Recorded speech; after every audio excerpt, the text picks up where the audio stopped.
अच्छा जी, तो पिछली क्लास जो हमारी हुई थी, पहली क्लास में हमारी डिस्कशन हुई थी जनाब HTML के ऊपर।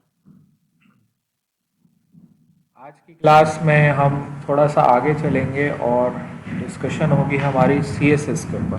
ठीक है, तो पहले तो मैं यहाँ विजुअल स्टूडियो ओपन कर लेता हूँ, फिर थोड़ी सी CSS के ऊपर बात कर लेते हैं। तो CSS है एक्चुअली कास्केडिंग स्टाइल शीट्स।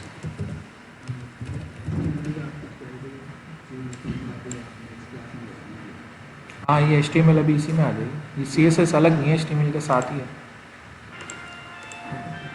परेशान ना हो। तो मैं ये कह रहा था आपसे कि कास्केडिंग स्टाइल शीट्स ये होती क्या हैं, या जिसको हम CSS कहते हैं, असल में HTML के अंदर कुछ लिमिटेशंस हैं। लिमिटेशन से मुराद ये है कि HTML के अंदर कुछ काम हम कर सकते हैं और कुछ नहीं कर सकते। जो नहीं कर सकते वो उसकी लिमिटेशन है। उसमें से एक लिमिटेशन HTML की ये है कि HTML के अंदर जो एट्रीब्यूट्स होते हैं वो फिक्स्ड हैं। मिसाल के तौर पे कलर का एट्रीब्यूट होता है फॉन्ट के टैग में। तो अब मुझे डिव के अंदर जो टेक्स्ट है उसका फॉन्ट चेंज, कलर चेंज करना है, तो वो मैं नहीं कर सकता क्योंकि डिव के अंदर कलर का एट्रीब्यूट ही नहीं है। तो उसके लिए मुझे क्या करना पड़ता है कि डिव के अंदर फॉन्ट का टैग इस्तेमाल करना पड़ता है, या हेडिंग करनी है मुझे। अब फॉन्ट साइज़ मुझे 7 करना है, तो डिव में फॉन्ट का कोई एट्रीब्यूट इस तरह का है ही नहीं। ये मुझे लिस्ट बनानी है तो लिस्ट के टैग के थ्रू ही करूँगा। अलाइनमेंट चेंज करनी है तो अलाइनमेंट कुछ मखसूस टैग में सब में नहीं है। तो ये जो एट्रीब्यूट्स वाली लिमिटेशन है, इसको कवर करने के लिए CSS इस्तेमाल होती है। मेनली CSS का काम होता है मेकअप करना, यानी HTML का काम होता है कंटेंट जो होता है ना, वो HTML की मदद से हम पेज पर डिस्प्ले करते हैं। अब उसको थोड़ा खूबसूरत बनाने के लिए CSS का इस्तेमाल होता है, मेकअप होता है पेज का। CSS के अंदर हम करते क्या हैं, इसमें एक्चुअली दो काम करते हैं। सबसे पहले क्वेश्चन के CSS में हम करते क्या हैं, इसमें दो काम करते हैं जनाब। पहला काम इसमें है कि इसमें हम सिलेक्ट करते हैं HTML के एलिमेंट्स को, और दूसरा काम हम ये करते हैं कि वो जो सिलेक्टेड एलिमेंट्स होते हैं उनमें CSS के एट्रीब्यूट्स अप्लाई करते हैं। तो पहले काम करने के लिए हमारे पास अवेलेबल हैं कुछ CSS के सिलेक्टर्स, और दूसरा काम उसके लिए हमारे पास हैं CSS के एट्रीब्यूट्स।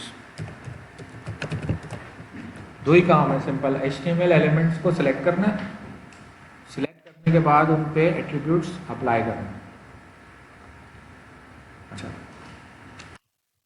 दूसरा सवाल क्यों होता है कि ये काम होता कैसे। तो ये काम करने के हमारे पास तीन तरीके हैं। या तो आप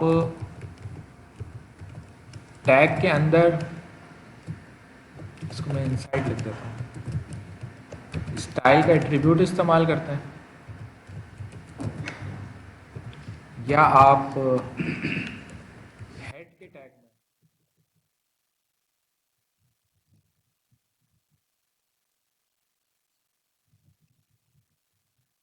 स्टाइल का टैग इस्तेमाल करते हैं। और तीसरा तरीका ये है कि आप कोई एक्सटर्नल फाइल इस्तेमाल करते हैं विद .css एक्सटेंशन।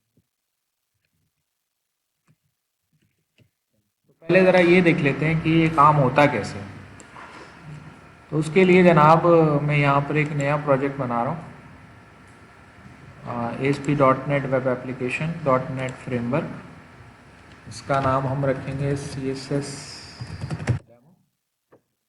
इसको हम क्रिएट कर लेते हैं, एम्प्टी वेबसाइट हम यहाँ पे क्रिएट कर लेते हैं।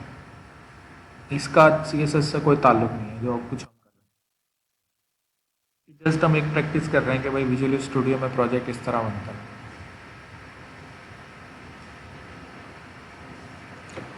अच्छा, यहाँ पर देखें कि हमारे पास ये वेबसाइट है, तो मैं यहाँ पर सबसे पहले तो HTML का पेज ही ऐड कर रहा हूँ,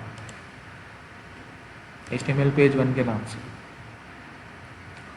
तो ये मेरे पास पेज आ गया। अच्छा, इसका आउटपुट भी चेक करते हैं। तो ये मेरी वेबसाइट बनी हुई है, इसमें गया मैं और यहाँ से जाके मैंने इस पेज को रन कर दिया। इसको हम किसी भी ब्राउज़र में ओपन कर सकते हैं। तो हम इसको सपोज़ एज में ओपन कर लेते हैं। ये एज में इसका आउटपुट आपको ऐसे नज़र आ रहा है, ठीक है। अच्छा, अब देखें यहाँ पे मैं करूँगा ये कि एक हेडिंग बनाऊँगा और उसमें मैंने लिख दिया दिस इज़ हेडिंग 1। तो आउटपुट जो है वहाँ पर आपको इस तरह हेडिंग 1 नज़र आएगी। अब हेडिंग 1 H1 के अंदर कोई भी कलर का एट्रीब्यूट नहीं है, ठीक है। तो इसमें कलर अप्लाई करने के लिए पहला जो तरीका है वो क्या है कि भाई आप टैग के अंदर ना स्टाइल का एट्रीब्यूट इस्तेमाल करें। कैसे? कोई भी टैग के ओपनिंग टैग में जाएं, इसमें लिखें स्टाइल एट्रीब्यूट और इन्वर्टेड कॉमा में कोई भी CSS का एट्रीब्यूट लिख दें। मिसाल के तौर पे आपने लिख दिया कलर और कोलन करके कर दिया ग्रीन। तो इससे इस हेडिंग का कलर ग्रीन हो जाएगा, फॉर कलर। पेज को अगर सेव करके आप इसका आउटपुट चेक करेंगे तो आप देखेंगे कि इसका कलर क्या हो गया, ग्रीन हो गया। अच्छा, अब इसके नीचे अगर मैं एक और हेडिंग बनाता हूँ और उसमें लिख देता हूँ जनाब दिस इज हेडिंग 2, सेव करके मैं रन करके आउटपुट चेक करता हूँ तो उसका कलर ब्लैक ही रहेगा, डिफ़ॉल्ट ही रहेगा, इस पर कोई इफेक्ट नहीं आएगा। मेरी बात समझ में आ रही है? अच्छा, अब जितनी भी हेडिंग होंगी इस पेज के अंदर उसका किसी का कलर भी ग्रीन नहीं होगा, सिर्फ इस हेडिंग का होगा जिसके अंदर मैंने जाके लिखा है। ये तो पहला तरीका है CSS इस्तेमाल करने का। तो दूसरा तरीका क्या है? ये वाली चीज़ जो HTML में तो हो रही थी कि हम कलर सेलेक्ट कर लेते थे, तो हेडिंग का कलर तो चेंज नहीं हो रहा था ना। हेडिंग में या तो इसके अंदर फॉन्ट का टैग इस्तेमाल करूँ मैं, फॉन्ट के टैग इसके अंदर इस्तेमाल करूँ। हाँ, या तो आप ये करें कि यहाँ पे सिर्फ HTML के थ्रू अगर ये करना है ना आपको, तो आप ऐसे कर सकते थे, फॉन्ट कलर ग्रीन और फिर ये टेक्स्ट उठा के आपको फॉन्ट के टैग में रखना पड़ता है। ऐसे कर सकते हैं HTML, ठीक है। ये जब भी स्टाइल का एट्रीब्यूट आ गया तो समझें कि CSS आ गई। अच्छा, फिर दूसरा तरीका क्या है जनाब? दूसरा तरीका ये है कि आप दो हेडिंग्स ही रखें और जैसे ये दो हेडिंग है, आप आ जाए हेड के टैग में और यहाँ पर स्टाइल का टैग बना दें।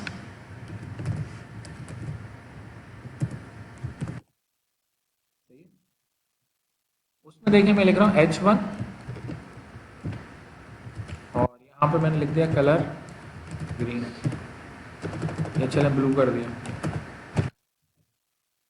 अब ये कहलाता है सिलेक्टर,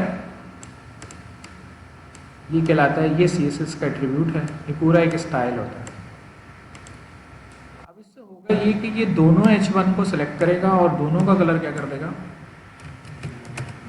ब्लू कर देगा। तो अगर आप पेज 2 को चेक करेंगे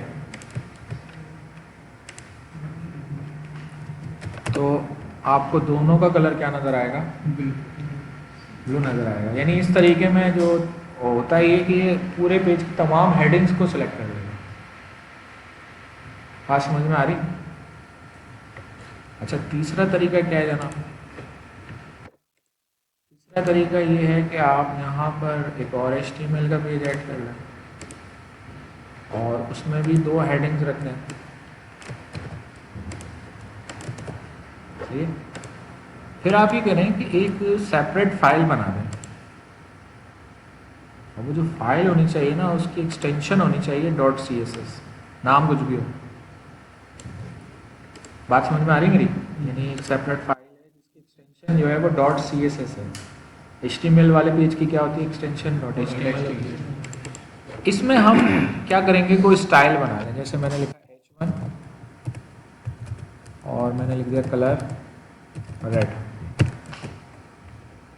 और फिर मैं करूँगा ये कि ये जो मेरा पेज है HTML का, इसके अंदर मैं इस स्टाइल शीट को लिंक कर दूंगा by using link tag. Link tag इस HTML पेज को इस स्टाइल शीट से लिंक कर रहा है, ठीक है। अगर इसका आप आउटपुट चेक करेंगे तो इसके आउटपुट में भी ये HTML पेज 3 है हमारा, तो जनाब दोनों का कलर आपको क्या नज़र आएगा, रेड नज़र आएगा। बात समझ में आ रही है? 3 तरीके हैं। पहला तरीका ये है कि आप इस तरह अंदर जाके स्टाइल का टैग इस्तेमाल करें।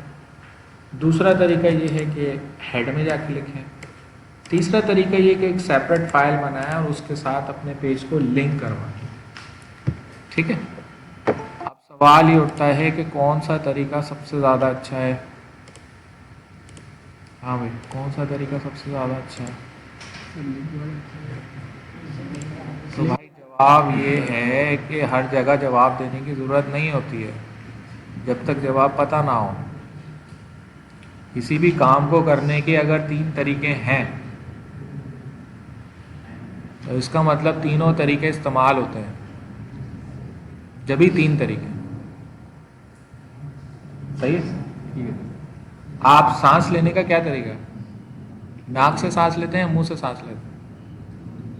दोनों से ले सकते हैं, दोनों इस्तेमाल होते हैं ना, या नहीं होते? तो भाई CSS में तीनों तरीके हैं तो हैं, इसलिए कि तीनों इस्तेमाल होते हैं, ठीक है। अच्छा, अब मसला क्या है, असल में CSS के अंदर एक कॉन्सेप्ट होता है जिसको हम कहते हैं एट्रीब्यूट ओवरराइडिंग।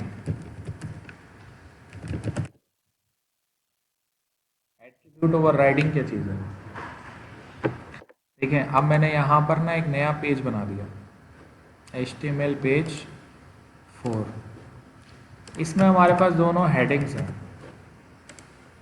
जो कि हमारे पास हर पेज में थी। अच्छा, हमने किया क्या है कि इधर जाके मैंने लिखा स्टाइल और कलर मैंने कर दिया ग्रीन, ठीक है। फिर मैं गया ऊपर हेड में जाके मैंने लिखा स्टाइल और यहाँ पे मैंने लिखा H1 और इधर कलर मैंने डिफाइन कर दिया ब्लू, और वो जो एक्सटर्नल फाइल है उससे अपने पेज को लिंक भी करवा दिया। अब मुझे बताएं हेडिंग का कलर क्या होगा? एक्सटर्नल फाइल में रेड किया हुआ है, वो तो आपके सामने है ना, नजर नहीं आ रहा आपको? हाँ, मैं वही पूछ रहा हूँ, पहली हेडिंग और दूसरी हेडिंग का कलर क्या होगा? अच्छा, और बाकी लोग टाइम पे क्यों नहीं आता भाई? तुम लोग हैं कभी यूनिवर्सिटी में मत पढ़ना मुझसे, बहुत बुरा मान के पता नहीं क्या क्या कर देता हूँ। हाँ भाई, एक जवाब आया कि पहली हेडिंग का कलर ग्रीन होगा और दूसरी का रेड होगा। बाकी लोग जो हैं वो भी कुछ राय दे सकते हैं अपनी, पैसे उन्होंने भी दिए हैं। जी बेटा, जवाब वहां लिखा हुआ है। हाँ भाई, कोई तुक्का लगा लो यार, ब्लैक है। अच्छा देखें, एक चीज़ को समझें कि HTML का जो पेज होता है उसके 2 पार्ट्स होते हैं, हेड और बॉडी। पहले हेड चलता है फिर बॉडी चलती है।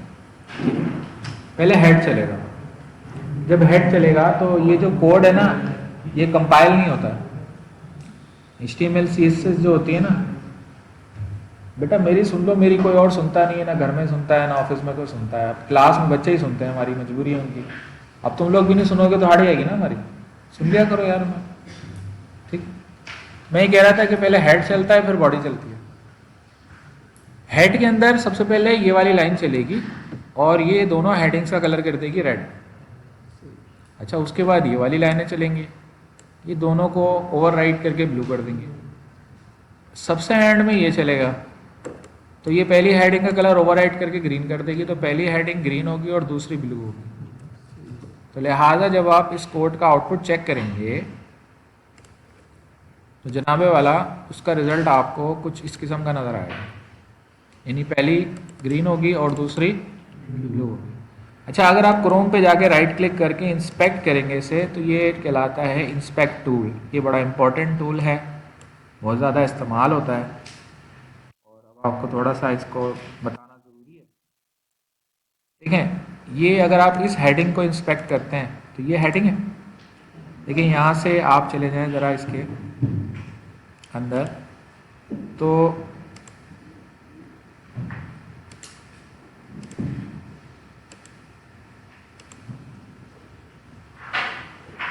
ये हेडिंग है, ठीक है, इसका कलर है ग्रीन।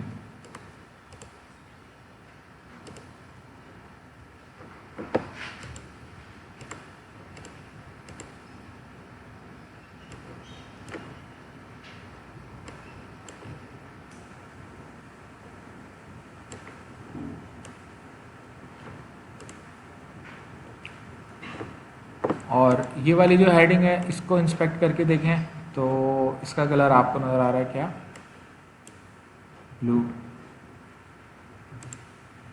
अब देखिए यहाँ पर ये आपको बता रहा है कि एक्चुअली इसका कलर क्या था, रेड था, जो कि ओवरराइड हुआ और क्या हो गया, ब्लू।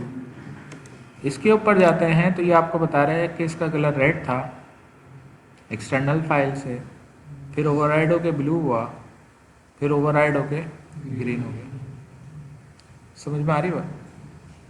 तो ये एक्चुअली एट्रीब्यूट ओवरराइड हो जाते हैं, यानी एक ही एलिमेंट को अगर मल्टीपल जगहों से एक्सेस किया जा रहा है तो सबसे आखिर में कौन सा चलता है ये डिपेंड करता है। अब जैसे मिसाल के तौर पे मैं करता ये हूँ कि ये जो एक्सटर्नल फाइल है हमारी, इसमें मैं एक और एट्रीब्यूट डिफाइन कर देता हूँ, बैकग्राउंड कलर। मैंने दे दी है येलो, लेकिन वो मैंने यहाँ पर ओवरराइड नहीं किया और यहाँ पे भी नहीं किया, तो वो येलो ही रहेगा। लिहाजा जब आप इसका आउटपुट चेक कर रहे होंगे, देखें दोनों का बैकग्राउंड कलर येलो है, इंस्पेक्ट करेंगे तो देखें ये ओवरराइड नहीं हुआ और कलर ओवरराइड हुआ। ठीक है, समझ में आ रही बात? तो इस चीज़ को ध्यान में रखें कि ये कहलाता है, इसको कहते हैं हम स्टाइल। स्टाइल जो है ना एक्चुअली दो चीज़ों का कॉम्बिनेशन होता है, सेलेक्टर प्लस एट्रीब्यूट्स, इसको कहते हैं स्टाइल। सीएसएस में हम स्टाइल्स बनाते हैं, ठीक है। स्टाइल्स इसलिए इसको कहते हैं कास्केडिंग स्टाइल शीट्स, इसमें जो शीट होती है उसमें स्टाइल्स होते हैं। हर स्टाइल के अंदर एक सिलेक्टर होता है जो कि ये बताता है कि कौन सा HTML एलिमेंट सेलेक्ट करना है, और उसमें एट्रीब्यूट्स होते हैं कि उन पे कौन से एट्रीब्यूट्स अप्लाई करना। CSS में ये दो काम होते इस तरीके से। अब मजीद इसमें ये कि भाई CSS सेलेक्टर्स कौन कौन से होते हैं, बहुत सारे हैं। तो CSS सेलेक्टर्स भाई हमारे पास एक तो होते हैं ID सेलेक्टर्स, जो कि आप हैश की सिंबल की मदद से बनाते हैं। एक होते हैं क्लास नेम सेलेक्टर्स, ये आप डॉट की मदद से बनाते हैं। और तीसरे होते हैं टैग नेम सेलेक्टर, इसमें सिंपल टैग का नेम लिखा हुआ होता है, जो भी टैग है। अभी मैंने क्या लिखा है इसको हम एक एग्जांपल से समझते हैं। तो ये मैंने सारे टैब क्लोज कर दिए। अब देखिए मैं यहाँ पर एक नया HTML का पेज बना रहा हूँ। ये सारे एग्जांपल अलग अलग बना रहा हूँ ताकि आपको आसानी नहीं रहा, इसका नाम हम रख देते हैं CSS सेलेक्टर। मैंने ओके कर दिया। अच्छा, फिर मैं यहाँ पर ना एक CSS फाइल भी ऐड कर लेता हूँ, स्टाइल शीट। इसका नाम हम रखेंगे CSS सेलेक्टर्स। तो एक selectors.html हो गई और एक हो गई selectors.css। ठीक है। फिर ये जो selectors.html है ना, इसको मैंने लिंक करवा दिया किससे, selectors.css। अब उसमें जो कुछ भी लिखूंगा उसका इफेक्ट इस पर आ रहा होगा। और ब्राउजर पे जाके जनाब इसको हम रन कर देते हैं, किसको, CSS selector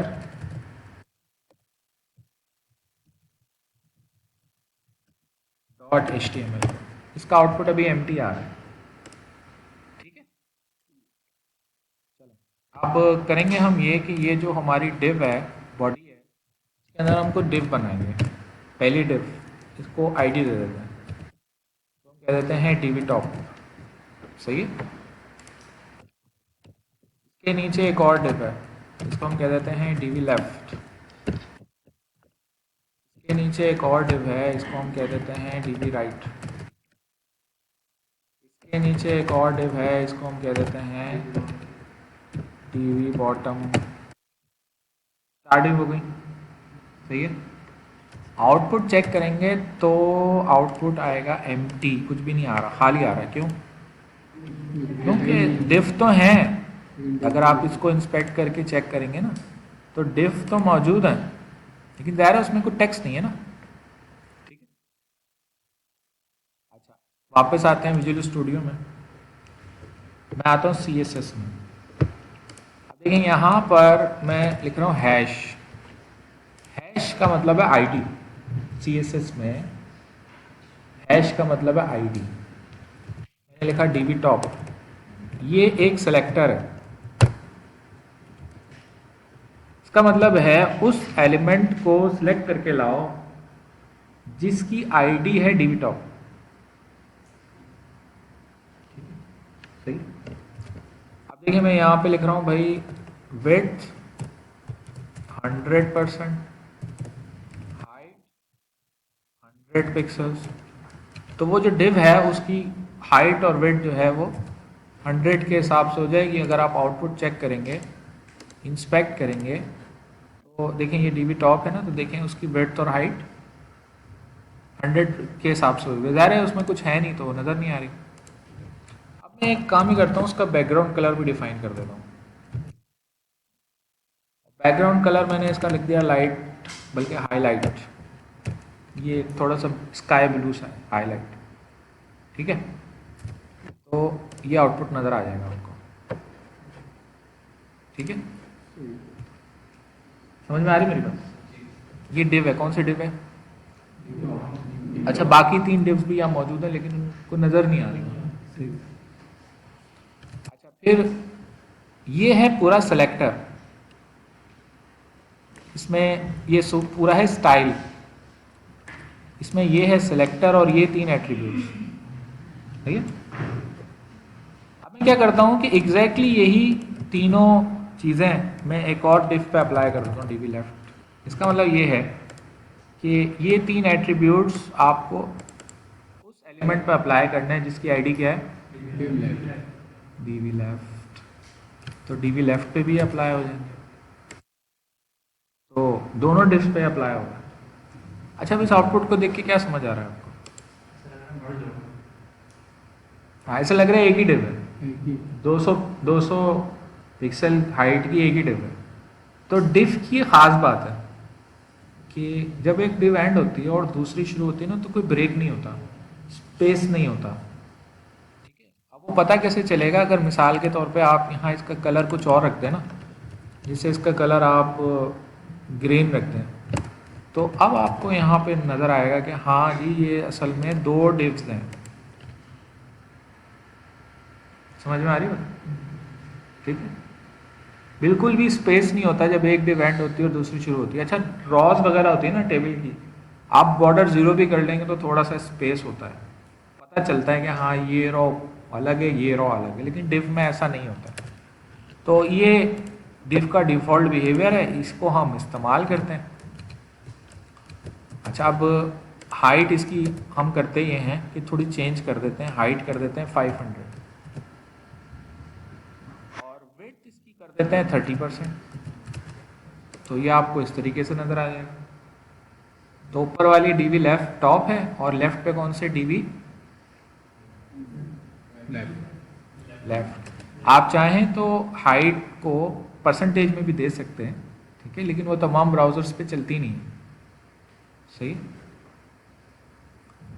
इसको चलें 600 कर देते हैं, तो ये थोड़ी सी इसकी हाइट मज़ीद बढ़ जाएगी। अब आप जब घर पे इसको चलाएंगे तो आपकी रेजोल्यूशन के हिसाब से ही आगे पीछे होगा, क्योंकि यहाँ हम हाइट पिक्सल्स में दे रहे हैं। ठीक है, सही है, जी सर।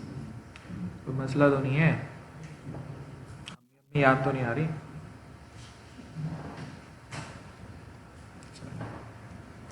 अभी आपकी अम्मी याद आने की उम्र है और हमारी बच्चों की अम्मी याद आने की उम्र है, तो डर लगता है ना यार, आप क्या कहें। अच्छा, DV top DV left.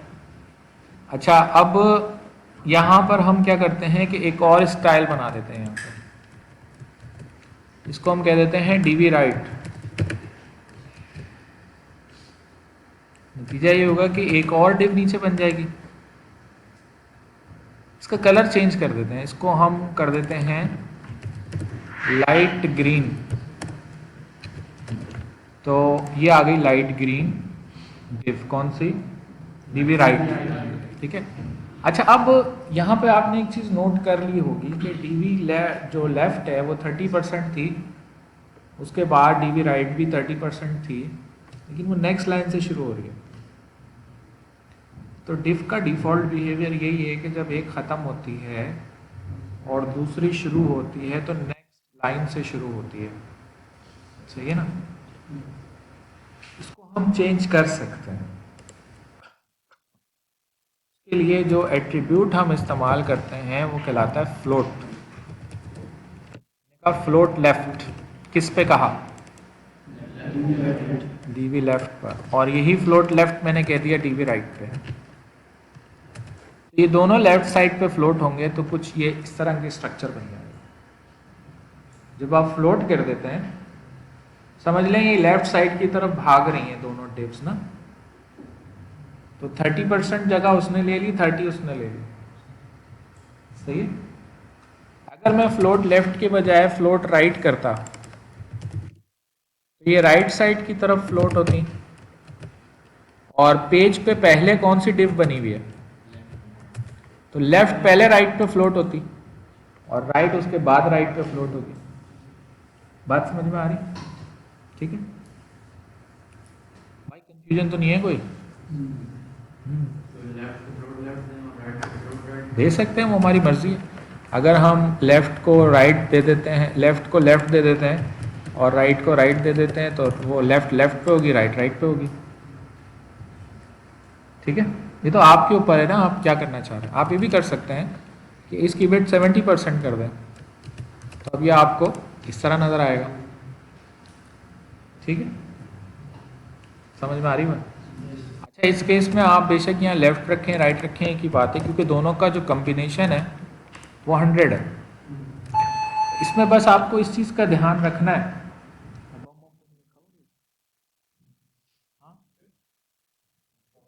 Laptop, शुक्र है, पता नहीं भाई,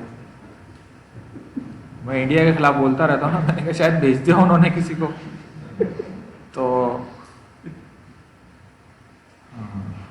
मैं कह रहा था कि दोनों को फ्लोट लेफ्ट कर दिया अगर हमने, तो ये आउटपुट है। अब इसमें टोटल कम्बिनेशन जो है ना वो 100 या लेस देन 100 होना चाहिए। अगर मैंने इसको 80 कर दिया मिसाल के तौर पे, तो 30 80 या 110 हो जाएगा। लिहाजा होगा ये कि लाइन ब्रेक हो जाएगी। ठीक है, तो इसको आपको थोड़ा सा ख्याल रखना होगा कि 100 या 100 से लेस हो। अभी पूरा 100 है तो ये इस तरह नज़र आ रहा है। अच्छा, फिर एक डिव हमने और बनाई थी जनाब, जिसका नाम था डीवी बॉटम।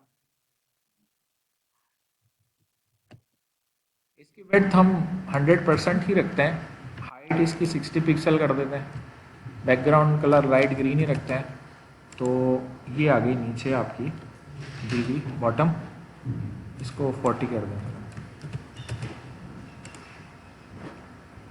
40 भी नहीं चल रहा, चलो 30 कर लो भाई। तो ये जनाब आपकी चारों डिव्स आपको यहाँ पे नज़र आ रही हैं, left, right, top and bottom. और चारों में लेफ्ट और जो टॉप है उनका कलर हमने ब्लू रखा हुआ है, हाईलाइट, जबकि जो राइट और बॉटम है उसका हमने लाइट ग्रीन रखा हुआ है। अभी लग ऐसा रहा है जैसे कि कोई 3 रॉज हों, उसमें से ऊपर वाली और नीचे वाली रॉ को हमने मर्ज किया हुआ है और बीच में 2 कॉलम्स बने हुए हैं। हालांकि ये 4 अलग अलग डिव्स हैं। मैंने बताया था ना कि स्केलेटन बनाने का एक तरीका ये भी है कि आप डिव की मदद से ये काम करें। तो ये असल में हम वो देख रहे हैं। ये है लेटेस्ट जदीद तरीका। आजकल की वेबसाइट्स में आपको डिव्स नज़र आती हैं सिर्फ, यानी इसका अगर आप इंस्पेक्ट करके HTML कोड देखेंगे तो वो तो ये है। असल काम जो हो रहा है वो कहाँ हो रहा है? CSS में हो रहा है। ठीक है, समझ में आ रही मेरी बात? अच्छा, अब मैंने समझा दिया कि ये कहलाता है स्टाइल, ये है सेलेक्टर, ये है एट्रीब्यूट्स। अब करना हमें ये है कि डिफरेंट किस्म के एट्रीब्यूट्स हैं उनको समझना है। मिसाल के तौर पे एक एट्रीब्यूट होता है बॉर्डर रेडियस। ये CSS3 का एट्रीब्यूट है। क्या मतलब है इस बात का? कि पुराने ब्राउजर पे नहीं चलेगा ये। सही, देखें इसमें मैंने लिख दिया 100 पिक्सल्स। अब आप मुझे बताएंगे कि ये क्या कर रहा है। इसने इसके कॉर्नर कर्व कर दिया। सही, ठीक है भाई, मेरी बात समझ में आ रही है? परेशानी तो नहीं है कोई? तो चारों कॉर्नर हमने इसके कर्व कर दिए। मैंने वैल्यू कितनी दी थी? 1 ही दी थी। तो वो एक वैल्यू चारों कॉर्नर पे अप्लाई हो गया। आप यहाँ पे 4 अलग अलग वैल्यूज भी दे सकते हैं ऐसे करके, लेकिन 4 अलग अलग वैल्यूज दें और एक ही दें तो वो बेकार है। उसका मतलब से बेहतर है एक ही वैल्यू दे दें जो चारों पे अप्लाई हो जाए। तो 4 अलग देने का मकसद ये होता है कि आप चारों डिफरेंट देना चाह रहे हैं। जैसे पहली वैल्यू में 0 कर देता हूँ तो पहला कॉर्नर 0 हो जाएगा। अगर मैं दूसरी वैल्यू 0 दे देता हूँ तो दूसरा कॉर्नर 0 हो जाएगा। अगर मैं तीसरी वैल्यू 0 दे देता हूँ तो तीसरा कॉर्नर 0 हो जाएगा। और अगर मैं चौथा कॉर्नर 0 दे देता हूँ तो चौथा कॉर्नर 0 हो जाएगा। ठीक है, समझ में आ रही मेरी बात? अब सवाल ये है कि ये कैसे पता चलेगा कि पहला कॉर्नर कौन सा, दूसरा कौन सा, तीसरा कौन सा और चौथा कौन सा? इसका जवाब ये है कि ये क्लॉकवाइज होता है। क्लॉकवाइज समझते हैं? ठीक है, तो क्लॉकवाइज पहला, दूसरा, तीसरा है, चौथा कॉर्नर। ठीक है, अच्छा, अब आप जैसे दूसरा और तीसरा कॉर्नर कर्व करना चाह रहे हैं तो ये दूसरा और तीसरा होगा। ठीक है, अब यहाँ पे एक चीज ये ध्यान में रखिएगा कि ये जो डिव है इसकी हाइट ही 100 पिक्सल है। अब अगर मैं यहाँ पर मिसाल के तौर पे 500 दे देता हूँ तो कोई फर्क नहीं पड़ने वाला, इससे ज्यादा ये कर्व हो नहीं सकता। जितनी हाइट है ना, एक कर्व होने की भी लिमिट है, तो अब इसमें कोई एरर तो आता नहीं है। अब आप यहाँ कोई भी वैल्यू दे दें, इससे ज़्यादा कर्व नहीं होना है इसमें। हाँ, ये हो सकता है कि आप एक को 500 दे दें और एक को 100 दे दें, तो फिर वो नीचे वाला थोड़ा कम कर्व होगा, तो वो इफेक्ट आपको कुछ इस किस्म का नजर आएगा। मेरी बात समझ में आ रही है? सही है, ये काम हम टेबल लेवल पे नहीं कर सकते, ये डिव पे ही हो सकता है। सही है, आप फर्दर ये कर सकते हैं कि जैसे इसकी वेट कम कर दें, जैसे आपने कर दी मिसाल के तौर पे 70%, तो आप देखेंगे कि इसकी वेट कम हो जाएगी। सही, उसके बाद जनाब हम आ जाते हैं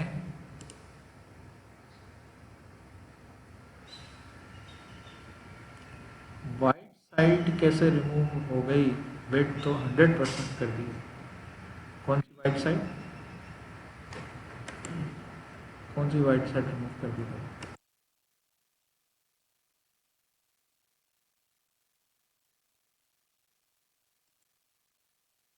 अच्छा ये कह रहे हैं ये, नहीं ये तो ब्राउज़र का है, वो डिफरेंट ब्राउज़र्स पे डिफरेंट होता है।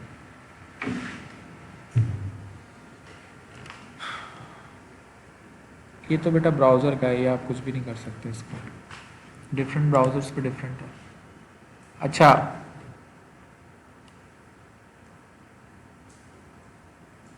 क्या बता रहा था मैं, बॉर्डर रेडियस, हाँ बॉर्डर रेडियस हमने जो है वो ये कर दिया। अच्छा अब आ जाए डीवी लेफ्ट पे, अब इसमें मैं बॉर्डर रेडियस का एट्रीब्यूट अप्लाई कर देता हूँ।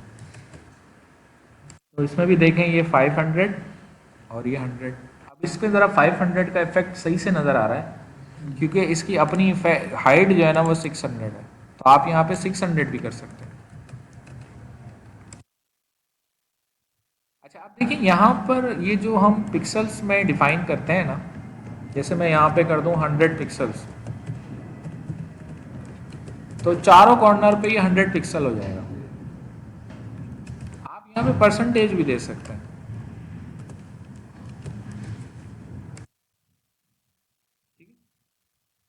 मैक्सिमम पॉसिबल कर्व हो गया अब ये 100% चारों कॉर्नर पे। ठीक है, आप ये भी कर सकते हैं कि पहले कॉर्नर पे 100% रखें, दूसरे पे 0 कर दें, तीसरे पे 100% रखें और चौथे पे 0 कर दें।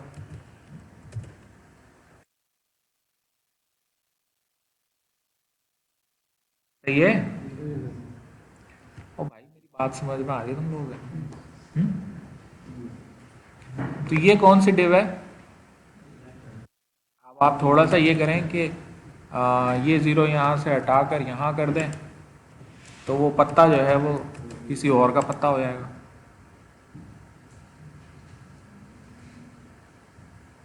ठीक है, आप ये कर सकते हैं कि इसको परसेंट पिक्सल लिख दें, तो वो शेप ही चेंज हो जाएगी। ठीक है, तो ये हमने अब 600 पिक्सल ले लिया, तो ये डिफरेंट इफेक्ट नज़र आएगा आपको।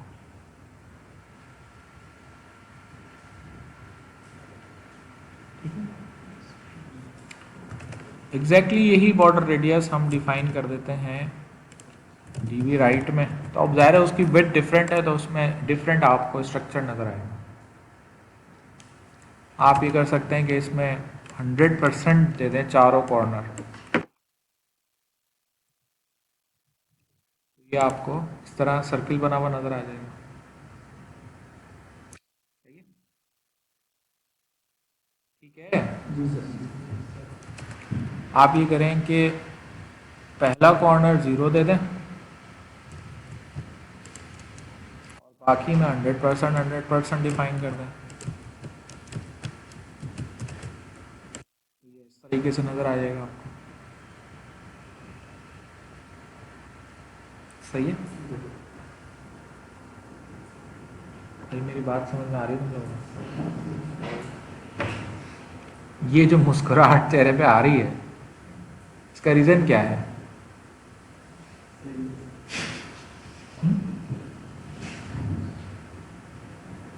क्यों मुस्कुरा रहे हो भाई तुम लोग?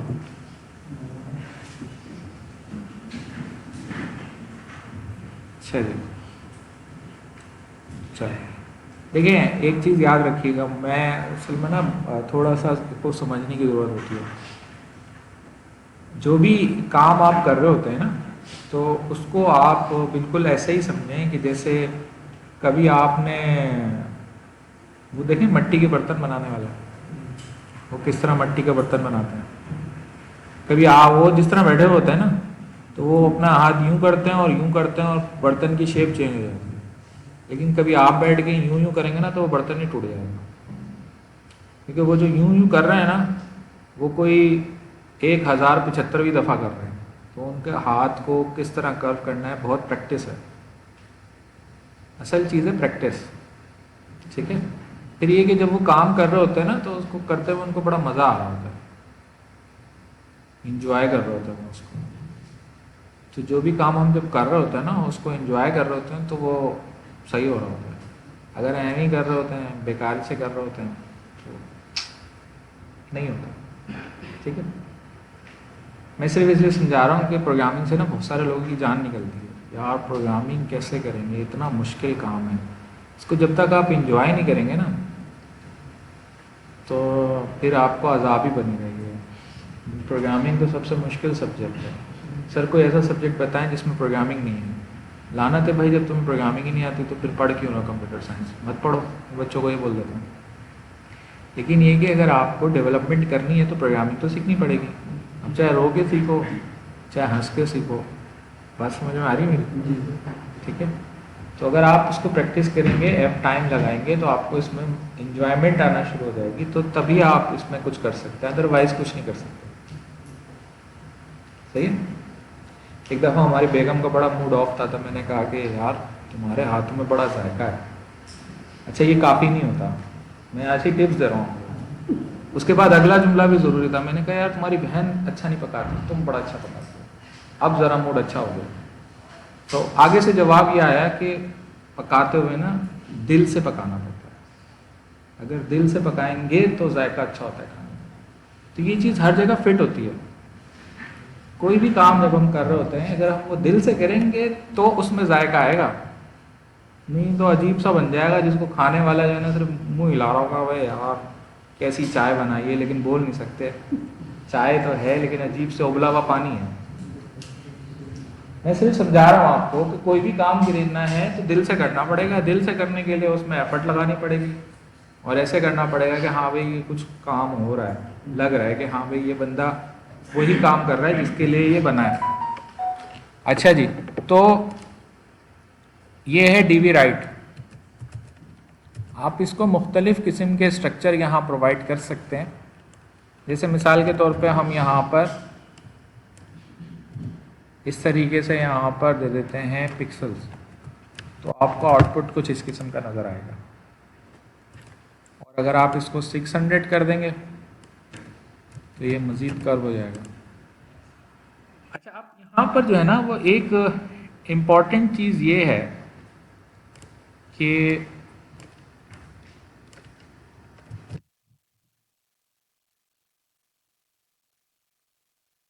पिछली क्लास में आपको याद होगा हमने एक टेबल बनाया था।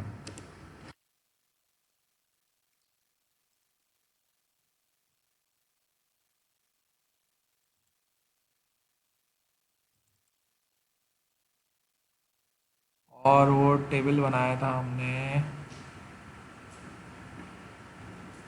HTML में बनाया था। नहीं, टेबल बनाया था पिछली दफ़ा।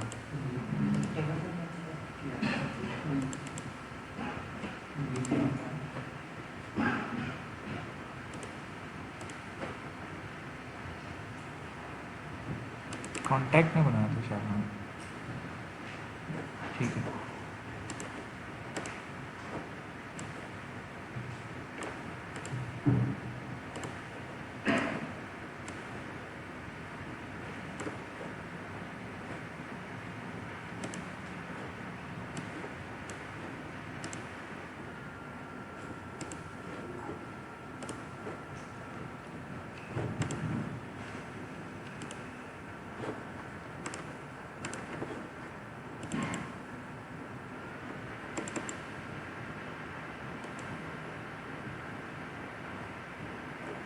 अच्छा, अब ये जो टेबल हमने बनाया था लास्ट टाइम,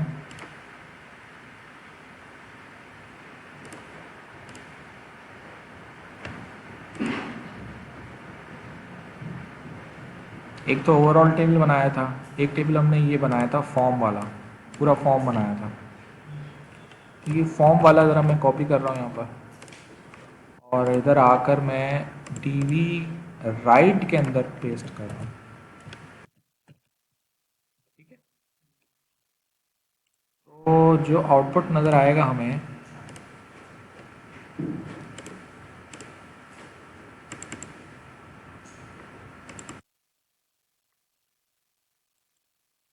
वो ये नज़र आएगा। सही है। अच्छा, आप इस आउटपुट को देख के क्या समझ आ रहा है आपको, क्या लॉजिक बन रही है आपकी? टेबल डिफ से बाहर है। अच्छा ठीक है, तो क्या मतलब है इस बात का?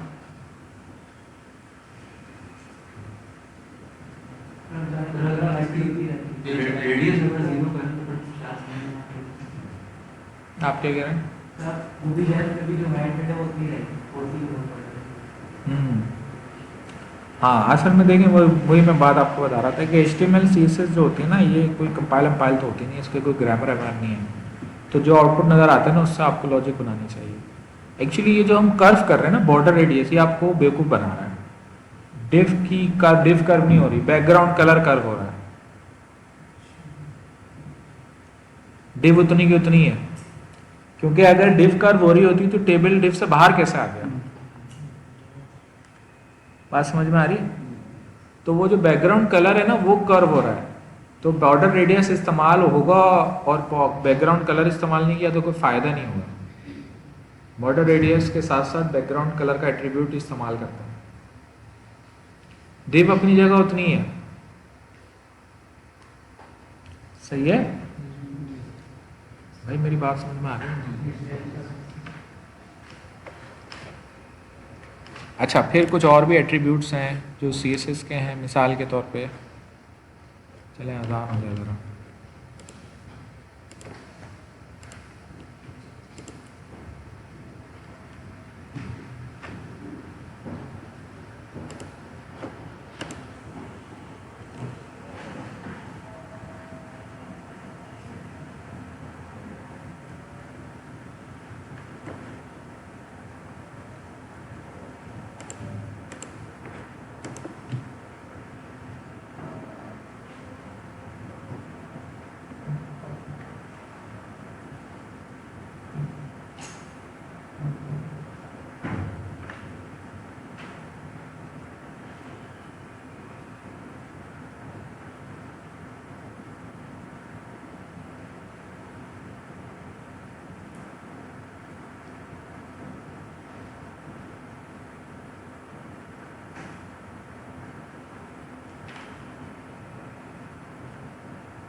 अच्छा जी, तो मैं ही बता रहा था आपको कि अब जैसे DB बॉटम है, यहाँ पे भी आप चाहें तो बॉर्डर रेडियस करना चाहें तो कर सकते हैं और डिफरेंट किस्म के इफेक्ट इसमें अप्लाई कर सकते हैं।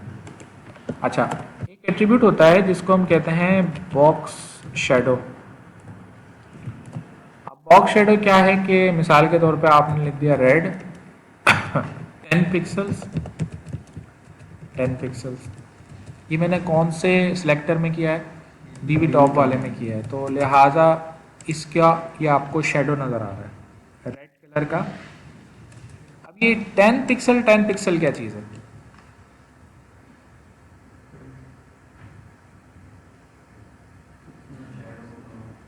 रेजोल्यूशन का 10 पिक्सल। तुक्का नहीं मारना है, नहीं पता तो नहीं पता। ठीक, देखें पहले जो है ना, जब भी किसी से बात कर रहा हूँ तो सामने वाले को चेक कर लें काबिल आदमी है कि नहीं है। अगर काबिल आदमी है ना तो कोशिश करें चुप होकर बैठें, तुक्के ना होने। और अगर अपने ही जैसा है तो फिर तो मसला ही नहीं है, छोड़ चले जाएं, कोई इशू नहीं है। ठीक है, ज़्यादातर अपने ही जैसे होते हैं, मेरे आपके जैसे होते हैं। काबिल बंदे के सामने ना तुक्के नहीं मारने, बस सुनते रहें उसके। तो मैं ये कह रहा था कि तुक्का नहीं मारना है। अभी 10 पिक्सल क्या हमें समझ नहीं आ रही, ये ब्रेड्थ और हाइट नहीं है ना, ये पिक्सल है, ये कैमरे की लोकेशन है। कैमरे की लोकेशन से मुराद ये है कि किसी भी ऑब्जेक्ट का जो शेडो बनता है ना, वो डिपेंड करता है कि उस ऑब्जेक्ट के पीछे जो लाइट सोर्स है वो कहाँ है। अगर जैसे शेडो बन रहा है, लाइट सोर्स बिल्कुल ऊपर है तो शेडो बनेगा ही नहीं। अगर लाइट सोर्स इधर चली जाएगी तो शेडो इधर आ जाएगा, लाइट सोर्स इधर आ जाएगी तो शेडो उस तरफ चले जाएगा। बात समझ में आ रही है? अब मिसाल के तौर पे मैं इसको 0 कर देता हूँ और इसको 100 कर देता हूँ, तो ये पहली वैल्यू एक्स एक्सिस पे लोकेशन है शेडो की। देखिए अब लाइट सोर्स पीछे की तरफ जा रही है एक्स एक्सिस पे, तो जितना मैं ये वैल्यू बढ़ाता चला जाऊंगा ये शेडो जो है ना वो उस तरफ जाता चला जाएगा। अच्छा, फिर इसको अगर मैं 0 कर देता हूँ तो अब ये वाई एक्सिस पे लाइट सोर्स है, तो अब ये वैल्यू नीचे होती चली जाएगी जितना, यानी ऊपर जा रही है वाई एक्सिस पे। समझ में आ रही मेरी बात? आप इनका कम्बिनेशन भी इस्तेमाल कर सकते हैं। अगर 100 है तो इसका मतलब ये है कि वो थोड़ा सा एक्स एक्सिस पे भी मूव करेगी और थोड़ा सा वाई एक्सिस पे भी मूव करेगी। सही? समझ में आ रही है मेरी बात? ये शेडो है किसका? इसका शेडो है, और जाहिर है जैसी डिव है वैसे ही उसका शेडो है। सही है? अच्छा, फिर यही एट्रीब्यूट आप अप्लाई कर सकते हैं डीवी लेफ्ट पे, लेकिन उसका शेडो उसके हिसाब से होगा। सही है? जैसे मिसाल के तौर पे आप यहाँ से अगर वाई एक्सिस की मूवमेंट चेंज करेंगे तो ये नीचे जाएगा, और अगर थोड़ी कम कर देंगे तो ये ऊपर जाएगा। सही? अच्छा, इसी तरीके से अगर मैं यही बॉक्स शेडो का एट्रीब्यूट डीवी बॉटम में अप्लाई कर दूं तो डीवी बॉटम में ये बॉक्स शेडो अप्लाई होगा, लेकिन वो हमने जो है ना वो डीवी बॉटम जो है वो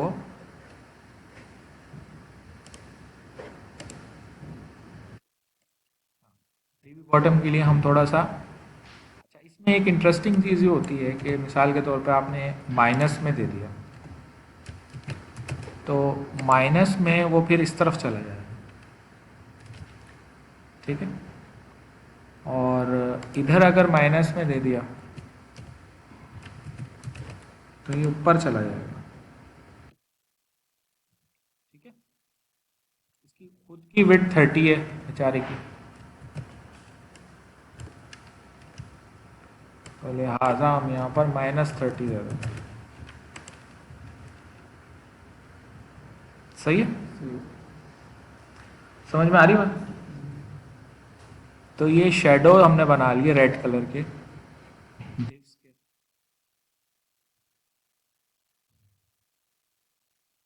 मेरी बात समझ में आ रही है तुम लोगों को? मैं क्या करिए, आपने कोड घर जाके कर लीजिएगा, ये रिकॉर्डिंग में आपके साथ शेयर कर लूँगा तो कर लिए। पिछली क्लास की प्रैक्टिस कर ली थी आप? चलो अच्छा, तो अभी जो हमने सिलेक्टर देखा है वो ये वाला देखा है। ये मैं असल में ये बता रहा था आपको, बाकी तो ऐसी तफरी में बता रहा हूँ चीज़ें मैं। जब आप हैश लगाते हैं तो किसी भी एलिमेंट को उसकी आईडी से एक्सेस कर लेते हैं। सही है? ये एक सिलेक्टर है, पूरा ये सिलेक्टर और एट्रीब्यूट्स मिलकर बनाते हैं स्टाइल। ये पूरा एक स्टाइल है, इसमें ये सिलेक्टर है, ये एट्रीब्यूट्स हैं, ये सब मिलकर स्टाइल, 4 स्टाइल बनाए मैंने। जब मैं कोई डॉट लगाता हूँ तो इसका मतलब है कि ये क्लास है, CSS क्लास है। जैसे मैंने यहाँ पे लिख दिया कंटेंट, तो ये कंटेंट की क्लास बन गई। अब कंटेंट की क्लास में एक एट्रीब्यूट लिख दिया मैंने राइट।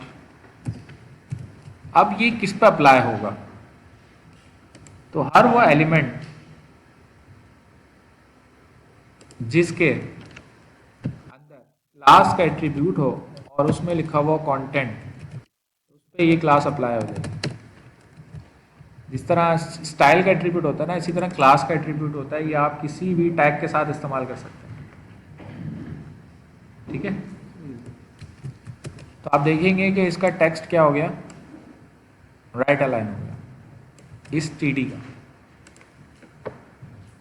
मैं करता ये हूँ कि टेबल की जितनी भी पहली टीडी है ना उन सब में जाके ऐसे लिख देता हूँ।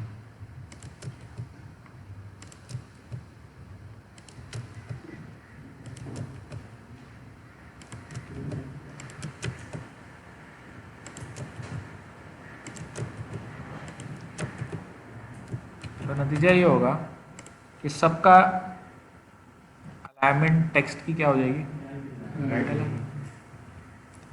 ठीक है। अब क्योंकि ये क्लास है तो क्लास का मकसद ये होता है कि एक से ज़्यादा एलिमेंट्स को एक्सेस करना। क्लास होती क्या है, क्लासिफिकेशन क्या होती है, क्लासिफाई करना क्या होता है। क्लास से मतलब ग्रुप ऑफ एलिमेंट्स जो एक जैसे होना वो एक क्लास होता है। जैसे मैं कहूँ कि भाई सारे आउटस्टैंडिंग स्टूडेंट इधर आ जाएं और फेलियर्स इधर आ जाएं, अब सारे इधर आ जाएंगे, लेकिन ये कि नॉर्मली क्या होता है कि भाई दो क्लासेस जैसे हम चले चेंज कर, हम कहते हैं मेल इधर आ जाए और फीमेल इधर आ जाए। ठीक है, तो ये क्लासिफिकेशन है ऑन जेंडर। या मैं कहूँ कि जनाब वो ए ग्रेड वाले इधर आ जाएं, बी ग्रेड वाले इधर आ जाएं, सी ग्रेड वाले इधर आ जाएं, डी ग्रेड वाले इधर आ जाएं, ये क्लासिफिकेशन हो रही है।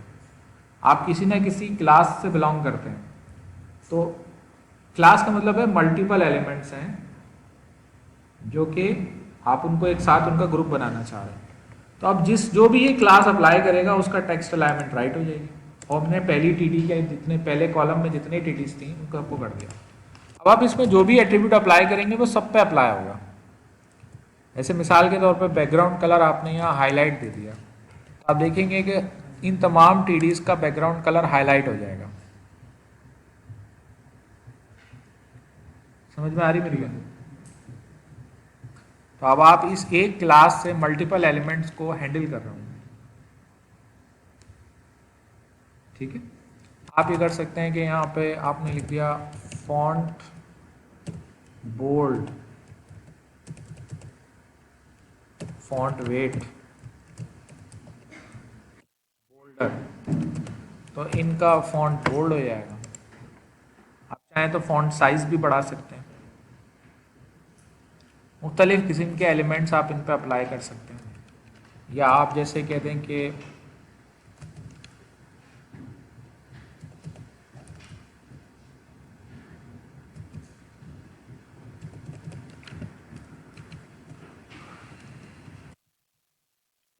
अब एक हमारे पास होता है टेक्स्ट शैडो। टेक्स्ट शैडो में मिसाल के तौर पे हमने दे दिया 1 पिक्सल 1 पिक्सल और 2 पिक्सल और रेड।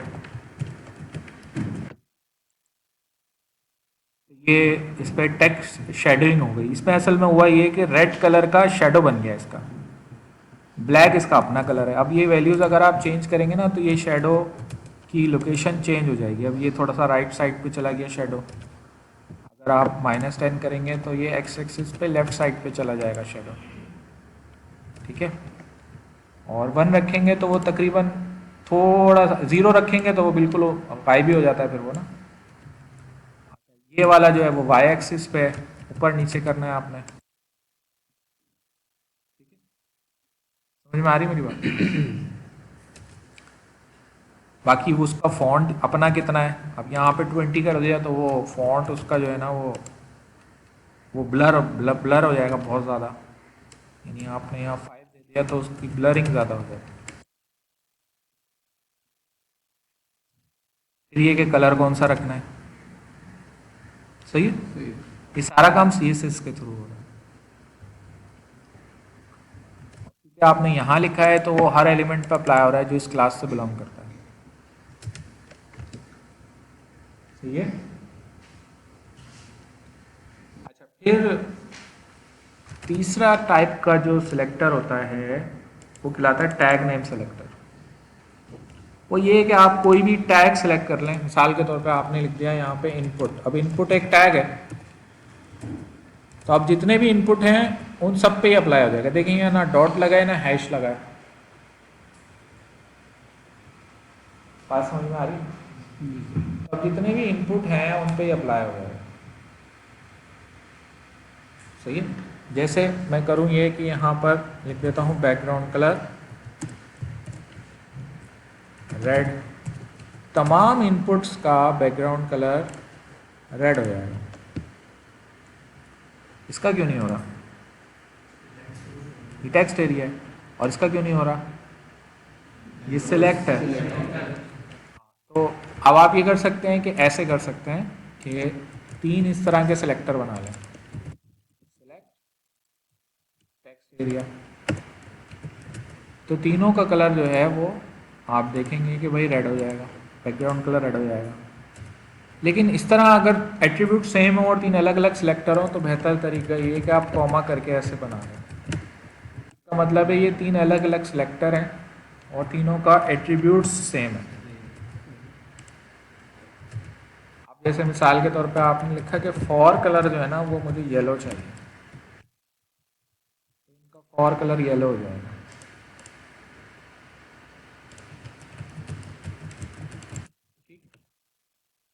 समझ में आ रही है?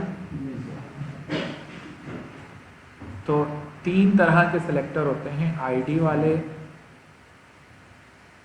Class name and tag name की मदद से आप एलिमेंट्स को सिलेक्ट करते हैं और फिर सीएसएस के एट्रीब्यूट्स अप्लाई करते हैं। यूँ समझ लें जैसे हम इंग्लिश लैंग्वेज सीखते हैं तो 2 चीज़ें सिखाई जाती हैं, एक तो होती है इंग्लिश ग्रामर और एक होती है वोकैबुलरी। तो ग्रामर तो है सिलेक्टर्स, अभी जो एट्रीब्यूट्स है ना ये वोकैबुलरी है, ये इतने सारे हैं कि मोटी मोटी बुक्स हैं ना, इतने सारे एट्रीब्यूट्स हैं, बहुत सारे हैं। आप जितने इस्तेमाल करते रहेंगे आपको उतने याद रहेंगे और आप इंटरनेट पे सर्च कर सकते हैं कि ये एट्रीब्यूट फलाना एट्रीब्यूट क्या करता है, फलाना एट्रीब्यूट क्या करता है। बहुत सारे लोग ऐसे हैं जो HTML CSS के टेम्पलेट्स जब डिज़ाइन करते हैं तो उनको CSS के एट्रीब्यूट्स बहुत सारे पता होते हैं, उनका काम यही होता है टेम्पलेट्स बनाना वेबसाइट के, तो वो उसमें ये चीज़ें कर रहे होते हैं। छोटे मोटे टेम्पलेट आपको वैसे थोड़ा एट्रीब्यूट्स वगैरह पता होने चाहिए। बहरहाल CSS का काम जो है ना वो मेकअप का है, यानी आसान अल्फाज में मैं आपको कहूँ कि जैसे मैं करूँ ये कि अब इस पेज में जाकर मैं सिर्फ और सिर्फ ये वाली लाइन हटा दूँ तो आपके पेज का आउटपुट हो जाएगा ये। बात समझ में आ रही मेरी? जी सर। यानी आप यूँ समझ लें कि CSS का काम समझना है आपको। देखें ये हैं आप महरोज ब्यूटी पार्लर जाने से पहले और ये है खर्चा करने के बाद। बात समझ में आ गई? टेक्स्ट कोई चेंज नहीं हो रहा है, टेक्स्ट वही है, कंटेंट वही है, सिर्फ और सिर्फ धोखा, मेकअप। ठीक है? रेंज का कलर चेंज नहीं होगा।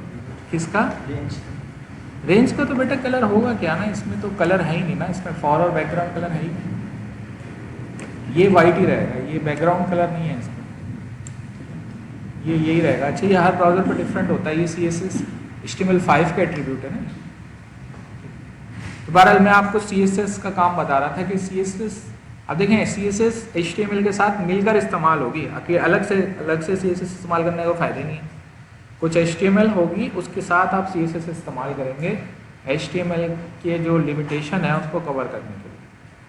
ठीक है, सही है। चले यहाँ पर हम एक ब्रेक कर लेते हैं, फिर ब्रेक के बाद इनसे कंटिन्यू करेंगे। कोई सवाल है तो पूछ लें।